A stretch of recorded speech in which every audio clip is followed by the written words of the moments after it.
अगला जो हमारा क्वेश्चन है, इसमें हमें मूलों की प्रकृति ज्ञात करनी है। अगर यदि द्विघात समीकरण के जो मूल है वह वास्तविक हैं, तो हमको उनके मान निकालने हैं।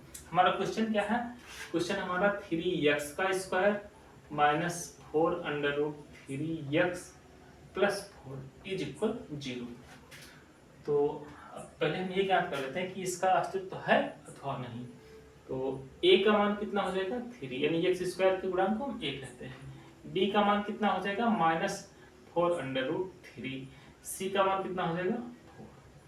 d इक्वल टू क्या होता है b² माइनस 4ac।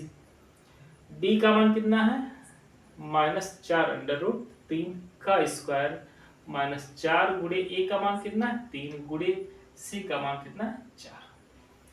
यहाँ पर अगर हम इसको स्क्वायर करेंगे तो 4 चौके 16 तियां 48 हमको मिल जाएगा, माइनस 4 चौके 16 तियां 48 में से 48 निकालेंगे तो हमको 0 मिल जाएगा, यानी डी का मान मिल गया हमको 0। मतलब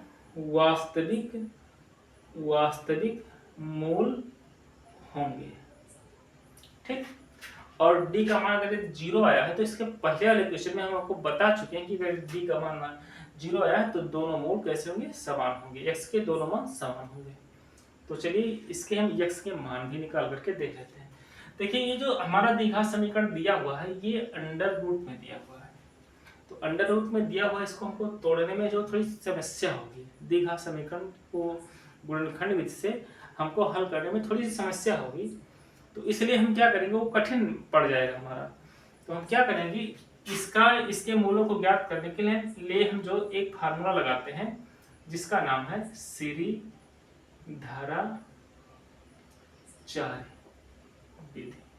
हम किस विधि का उपयोग करेंगे, श्रीधराचार्य विधि का। श्रीधराचार्य विधि क्या है, इसमें होता क्या है -b², जो हमारा x के जो संभावित मान हो सकते हैं वो होता है -b² plus minus under root -b plus minus under root b² minus 4ac upon 2a। अब ध्यान दीजिए, a का मान हमको 3 मिला है, b का मान 4 अंडर रूट 3 है, c का मान 4 है। हम इसी मान को हम क्या करेंगे, रख देंगे। तो लिखेंगे माइनस b का मान कितना है -4 under root 3 plus minus under root b² यानी -4 अंडर रूट 3 का स्क्वायर -4 इंटू a का मान आया है 3 और c का मान आया है 4 बटे 2a का मान आया है 3। अब इसी को हम सॉल्व करेंगे। देखिए ये माइनस माइनस हो जाएगा प्लस, यानी 4 अंडर रूट 3 प्लस में आ गया। ये प्लस माइनस, इसको जब 4 चौके 16 3 48, चूंकि माइनस में है तो माइनस माइनस प्लस हो जाएगा, यानी 48, ये 4 चौके 16 3 48 बटे 2 3 6। देखिए 48 में से 48 हटाएंगे तो 0 हो जाएगा, यानी हमको मिलेगा क्या 4 under root 3 plus minus under root 0 बटे 6। मतलब हम इसको क्या लिखेंगे कि 4 अंडर रूट 3 बटे 6। इसको अगर हम काटना चाहें तो काट सकते हैं। देखो 2 दूना 4 और 2 तियां 6, यानी x के जो संभावित मान मिला हमको कितना मिला 2 अंडर रूट 3 बटे 3, ठीक। और ये हमको मिलेगा कैसे, प्लस माइनस में।